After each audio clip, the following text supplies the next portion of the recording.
I'm always asked, so Brendon, how do I get ahead? I've been struggling. I've been busting my head against the wall, trying to figure out how I'm going to get my breakthrough. I'm not sure what to do. I'm not sure how to think about the next steps in my life. And some people, they've just been trying. Maybe you've been trying something for so long and it's just not there yet.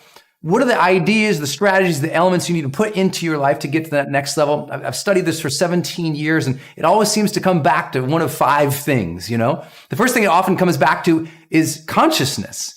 Becoming more aware of who you are and what you really want in your life. Some people would call it clarity, but I don't like clarity as much as I like the word consciousness because, it's hard to be clear about things in your life if you're not present and aware to them. So if you're trying to figure out how you're going to get ahead, what is it specifically you want to get ahead to? And is it what you really want? Because a lot of people just say, well, I want to get ahead. And I say, what does that mean? They say, well, Brendon, I want to make some more money. And I say, great, make money at what? And they say, well, I got this job, so I'm going to try and, get ahead here at this job. And I said, but is the job what you really want to be doing in the first place? Because sometimes the busy work that you have in your life isn't your life's work. It isn't your real passion, your real drive, your real desire, that your work feels like a hobby. It feels like you get lost into it because it's so great and so fun. And so many people out there are lying to themselves saying, well, I couldn't make money at doing X thing. They have some big dream, but they say, I couldn't make money doing that. I say, what are you talking about? I know yoga instructors making 6 figures a year. I know piano teachers making 7 figures per year. You can't go online and not find someone crushing it in any given topic area of life today. The business opportunity is there. It's just, will you show up in a disciplined, intelligent way, which we'll talk about, right? So it's becoming conscious. What do you really deeply, truly desire to do? Because if you get ahead at things that you don't care about, maybe you're climbing the ladder or, you're succeeding at something, but it's not your real thing, it'll eat at you. It'll eat you from the inside out and it'll deaden the soul because maybe you have some financial or material success at that thing. And maybe you even have some accolades. Maybe people appreciate you for it. Maybe you even paying people's mortgages and paying employees at it. But if it's not really your thing, then you're in trouble because you'll never feel internally like you're getting ahead because you won't integrate those successes to yourself because you don't find them meaningful. So getting ahead begins with becoming conscious to what is it you truly desire? What would you love to do? Because you can build a business model around anything today. That is the great gift of the online world. That is what we've seen over and over and over. Worldwide, people in any given area crushing it. So what do you want to do? That's where we begin. What do you truly consciously desire to do? Not what are you doing because you fell into it. That's not consciousness. Consciousness means consciously designing your life. Deciding who you are, deciding where you're going to go and what you really want to accomplish. The second thing that we have to get ahead is competence, right? We have to have knowledge, skill, ability in any given area. It's not just one day you wake up with talent. It's that if you're really going to get ahead, you have to study your craft. You have to deeply study it. I decided, 18 years ago that I wanted to help inspire and motivate people. And I wanted to coach people one-on-one on motivation and on high performance. And I wanted to write books on the topics. So 18 years ago, I started reading a book a week on psychology, leadership, communication, marketing, anything I could get out of my hand about human behavior and high performance. I was studying everything I could in psychology every single week. Now, it's like people are like, wait, you've read a book a week for 17 years? And I don't brag about it. I'm not like, oh yeah, look at me. That was for my passion. I knew if I really wanted to succeed at something, I had to study it and I had to study it deeply.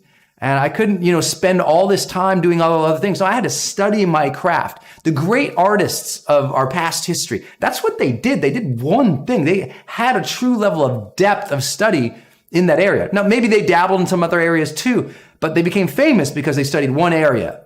And so what's your area? What's the thing you need to study on? Develop a deep level of competence into how to do it and how that world works. Because, we have this saying in Montana that the time to have the map is before you enter the woods.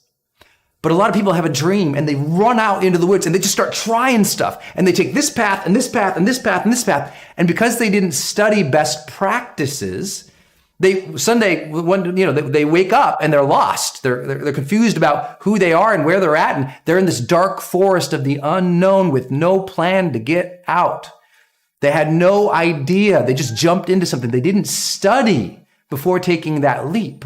And I always say, study, pay attention, learn from the best, model the most intelligent, smart, successful people you can in any given area that you want to succeed in your life before you get into it. Then develop competency by doing it over and over and over and over again. Don't do it once in a while, here and there, over and over and over. That's how you get competence. And that leads us to this third thing, commitment. If you really want to get ahead, it's going to take another level of commitment. I always say to people, they say, I want to get ahead, Brendon. I say, okay, well, if you're at this level of commitment, to get ahead means you're going to have to go to this level of commitment. If you want to earn 10 times more, you're going to have to go to 10 times more commitment in that area, aren't you? Right? You have to decide, okay, what is it specifically that I'm willing to give up and move out of the way now to focus on this thing, to make it a success, to truly work harder in this area and smarter in this area. And really commit to it. And today, you know what commitment means? Getting rid of distractions. Stop believing that we can all multitask and do 50, 70 different things. It's not true. The most successful people in the world aren't doing 50 or 100 different things. They have a very defined area of sort of specialty. They focus and they said, this is my thing. So getting rid of all the distractions, meaning, if you're reading celebrity gossip magazines, you're not committed to your craft, to your art, unless you are a celebrity gossip photography or a celebrity gossip writer or a celebrity gossip designer or, a fashion person. I don't know. But most likely those are not contributing to either your life nor your bottom line, And if you're really going to develop competence, real skill, real talent in an area, you got to stop doing a lot of other things. It's why you don't have a lot of really famous NBA stars who are also really famous quarterbacks and also really famous tennis players. No, they're great at one thing. Olympians tend to be Olympic athletes in one area. Why? Because it takes that much commitment in one area to become great. That's how you get ahead. Commitment. I think once you get a little more consciousness and we all grow in our congruence and our own ability to be more committed, from there, it's getting coaching. Because you can do the best that you can do all day long. But if you're not getting feedback from your friends, your customers, your family members, people who you are trying to serve, then there's no way you're going to go to another level. Because we can only hit, we all have a level of competence, I guess, ceiling, if you will. We hit a top level in which we can take ourselves only so far. And then we need someone from the outside to look at it and say, oh, hey, kid, you need to adjust this, man. Try doing that. Oh, have you thought of this? When you're doing this, it's only this level, it needs to be this level. If you get somebody, and everyone says, well, Brendon, I don't have any coaches. Really? Well, how many have you asked? People always tell me, I don't have any coaches. Okay, great. How many did you ask? Are we failing in the asking or are we failing in the never approaching? Like, where is it? Most people don't have coaches in their life because they never sought them out. They say, I wish I had that, but they never actually sat down and said, hey, I'm starting something here and you seem to have competence in this area. Can we make an arrangement? Can I hire you as a coach? Could I pay you as a coach? Could we do something together? I started getting coaching informally from dozens of people in my industry just by asking. And, now today I coach so many people, I can't even count. I can't even, it's just like crazy. But I think that's what we have to start figuring out is who's going to coach you.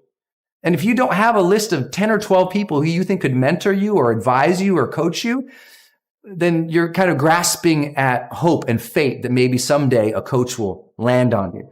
But, I think you're going to have to go out just like every other area of success and work a little harder, a little more focused in that area to have success there. Same with coaching. You got to go get a coach. And then finally, last piece, congruence. To get ahead, we have to be congruent with the best within ourselves. We have to find that magic, that part about us that's energized and engaged and enthusiastic. We call it the charge, right? Having an internal charge and excitement for it. Being congruent with who we know we truly can be. And if you are currently at one level of success in life, you're probably being congruent with how your mind has been fashioning what you are capable of. Your mind has told you, well, I'm capable of this. So you've settled at that level, or you allowed that level, or it's gotten easy to be distracted away from improving because you're being congruent with what you think you really are.